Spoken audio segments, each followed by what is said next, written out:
Ségou de Sailly, vous avez écrit un roman L'île aux alouettes, paru à l'Harmattan Côte d'Ivoire en 2012. Pourquoi les alouettes? Alors, les alouettes sont des oiseaux inoffensifs et ils symbolisent un peu tous ceux qui souffrent. Voilà.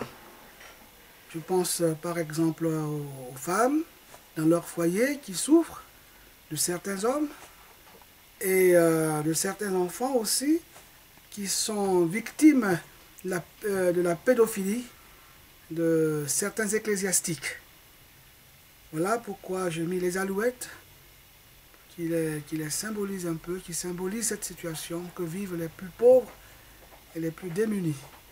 Est-ce que c'est basé sur ce que vous avez vu?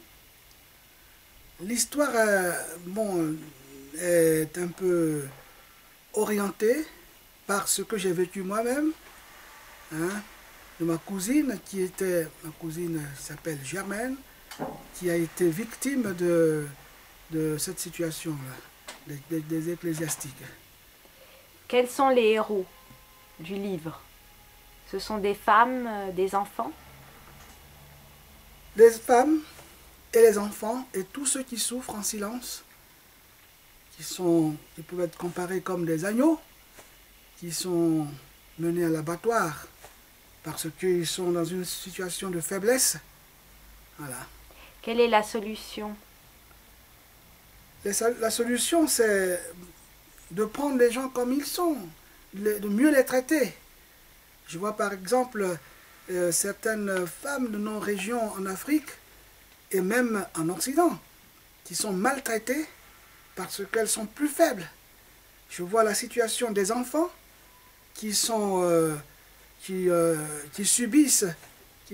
l'appétit sexuel des ecclésiastiques parce qu'ils sont faibles, ils ne peuvent pas se défendre. Est-ce que vous pensez que ce type d'ouvrage, de roman, peut aider à faire prendre conscience et à changer les choses? Oui, s'ils les lisent. Ceux qui sont indexés dans le roman doivent lire. Ils doivent lire ce roman pour pouvoir prendre conscience et ne plus pratiquer ce genre de choses. Alors ça, c'est votre deuxième roman. L'année dernière, vous avez écrit L'enfant de la forêt, également paru aux éditions L'Harmattan. Quel en était le thème? Alors c'est l'enfant de la forêt et le thème c'est la découverte de la connaissance.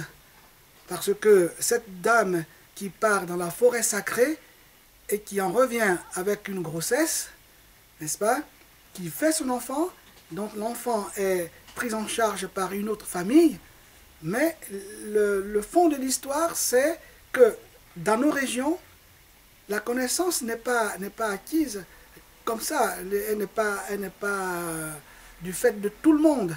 Et cette femme qui est allée dans la forêt sacrée, y est allée alors que c'était interdit. C'est tout comme son enfant, niaisé, qui va fréquenter les milieux